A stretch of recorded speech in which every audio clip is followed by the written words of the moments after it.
আমার তো পাততলের মাটি সরে যাচ্ছে। তাহলে এই ব্যাপার, ভালো বড় ভাইয়ের বিষয়টা তো জানাতি হয়।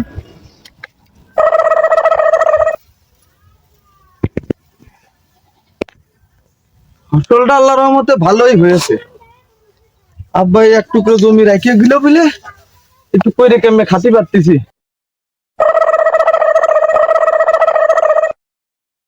এই তো শালমের বড় ভাইরে পেয়ে গেছি, বাড়ি পর্যন্ত আর যাওয়া লাগলো না। আসসালামু আলাইকুম ভাই। ওয়ালাইকুম আসসালাম। আমাকে সে ছোটটা কই, তোমার বন্ধুটারে একটু বুঝো, একটু কাজ কাম করতি, আমি তো একা আর বাইরে দিচ্ছি না। সে তো নয় বুঝোই কবানে, কিন্তু আপনার সাথে যে একটা কথা কইতে আইলাম, কিভাবে কব বুঝতে পারতেছি না। ও আমার বোঝা হয়ে গেছে, বন্ধুরা মিলে পিকনিক করবি, এখন আমাদের এই ছোট্ট টাকা নিতে আইছিস তাই না? তা তোর ওই বন্ধুটা কই, ওরে যাই কইছে নে, তার ওই মিয়া ভাই এখনো বাইসে আছে, রাত্রি বাড়ি এসে টাকা নিয়ে যাইছে নে। আহা মে ভাই, আপনি যা মনে করতেছেন তা না, তাইলে শোনেন। কি সুন্দর গাড়ি এ কিন্তু তো মনে হয় মেলা টাকাই লাগে। আমার বন্ধুরা বা বিদেশ থাকে তো মনে হয় বিদেশি টাকারই গাড়ি। আহারে, আমার আব্বাটা যদি বেঁচে দেখতো তাহলে মনে হয় আমারও একটা এরকম গাড়ি কিনে দিত। আহারে, ময়লা হাত দিয়ে কিভাবে গাড়িটা জ্বলতেছে, দাগ করে ফেলাবেন না, এখান থেকে তাড়াতাড়ি নিয়ে যায়, মনে হয় জীবনে চোখই দেখিনি।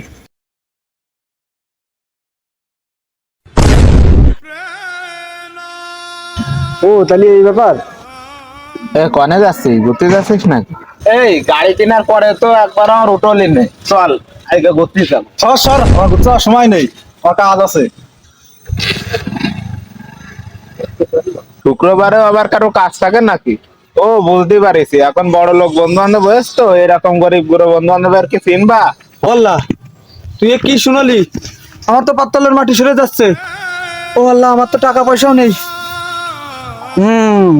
ধানি হই, আবার রাস্তার পাশে জায়গাটা ব্যবসা করতে হলে আমারও কিছু লাভ থাকবে না। আচ্ছা জায়গাটা তো দেখলাম, এই জায়গাটা বেচবেন কি করতে, একটু ক্লিয়ার করে কন তো। আলামিন, তুমি তো জানো আমার বাপ এই 2 টুকরো জমি থুয়ে গেছে, ওই 1 টুকরো ভিটে বাড়ির আর এই 1 টুকরো চাষের জমি। এখন এই চাষবাস করে যাও হয়, এই 2 ভাই খায়। ভাই আমি তো জানি আপনাদের ওই ভিটে বাড়ির জমিটুকু আর এই ফসলের জমিটুকু ছাড়া কিছু নেই, তাই এই জমিটা বিক্রি করবেন কেন, একটু ক্লিয়ার করে কন তো শুনি। আমার ওই ছোট ভাইটা যাদের সাথে বেড়ায়, ওর যে বন্ধু বান্ধব, তাকে সবারই মোটর সাইকেল আছে। আমার ওই ছোট ভাইটা গরিব ঘরের ছেলে বলে ওরে তো উঠোনও দূরে থাক, গাড়ির পাশেও দাঁড়াতে দেয় না। আমার ছোট ভাইটা যেন কোনো সময় বুঝতে না পারে যে আব্বা নেই বলে ওর কোনো স্বপ্ন পূরণ হবে না। তুমি জমিটা দেখো, আমার একটা মোটর সাইকেল কেনার মতো টাকা হলেই জমিটা বেচে দেবো। সবই তো বুঝলাম ভাই, কিন্তু আপনার এই জমিটার জন্যই আমি 5 লাখের বেশি দিতে পারবো না, কারণ আপনি চিন্তা ভাবনা করে দেখেন কি করবেন।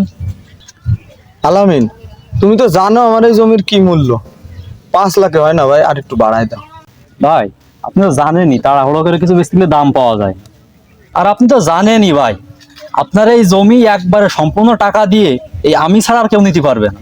আমি 5 লাখের বেশি দিতে পারবো না ভাই, এখন আপনি দেখেন। আমার যে সম্পদটা চলে যাচ্ছে তা তো আর কোনোদিন ফেরত পাবো না, লসে হলেও আমার ছোট ভাইয়ের স্বপ্নটা তো পূরণ করতে পারবো।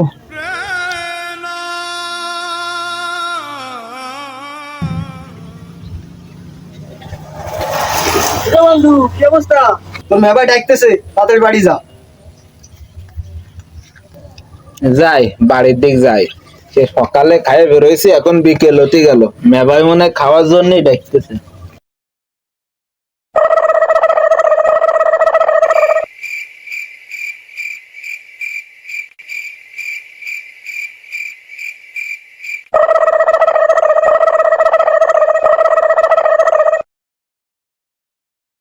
কি রে মেবাই পায়সারি করতেস কেন?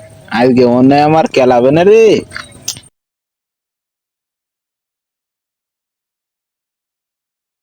এ মেবাই, আমাকে বাড়ি কি কুটুম আসলো নাকি? এত দামি গাড়ি খিদা নিয়ে আইছে, কি সুন্দর চক চক করতেছে।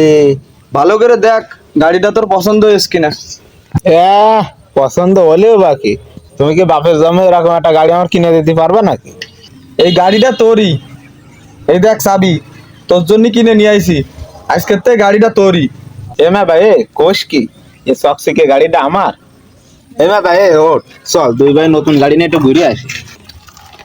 তুই যা ঘুরে আয়, আমার কাজ আছে। দেখে শুনে যাই। এ ভাত খেয়ে যা দুটো, সকাল ধরে তো কিছুই খাসনি, আর দেখে শুনে আস্তে ধীরে চালাস। ও আল্লাহ, এই বাপ মা মারা ছোট ভাই চোখে মুখে এই আনন্দটাই তো আমি দেখতে চাচ্ছিলাম। আব্বারে কত করে বুঝে শুনে মোটরসাইকেলটা কিনিলাম, চোর শালা আমার মোটরসাইকেলটা চুরি কিনে চলে গেল। কিরে শালম না, এ গাড়ি কার? তোর খালুর টানে আইছিস? আহা, এটা আমার খালুর গাড়ি না, মেবাই গাড়িটা আমার কিনে দিচ্ছে। এ কি কোষ, তোর মেবা এত দামি গাড়ি কিনে দিয়েছে, চকচক করতেছে। সুন্দর হয়েছে গাড়িটা, ক। আচ্ছা তাহলে তুই চালা, চল দুই বন্ধু মিলে ঘুরে আয়। আমার ওই গাড়িটা থাকতেই আমি কত অহংকার দেখাইছি। আমার ওই গাড়িটা তোর তো কোনোদিন ধরতেও দিইনি, তুই এত সুন্দর গাড়িটা আমার চালাতে দিবি? আরে তুই আর বন্ধু না, আমি সবকিছু মনেই করিনি।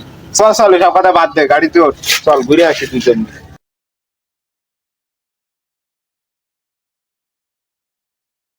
আপনারা কখনোই টাকা পয়সার অহংকারে সুন্দর বন্ধুত্বটা নষ্ট করবেন না। অহংকারী টাকা পয়সা আজ আছে কাল নাই, কিন্তু আপনি চেষ্টা করলে সুন্দর সম্পর্কগুলো সারা জীবন টিকে থাকবে ইনশাআল্লাহ।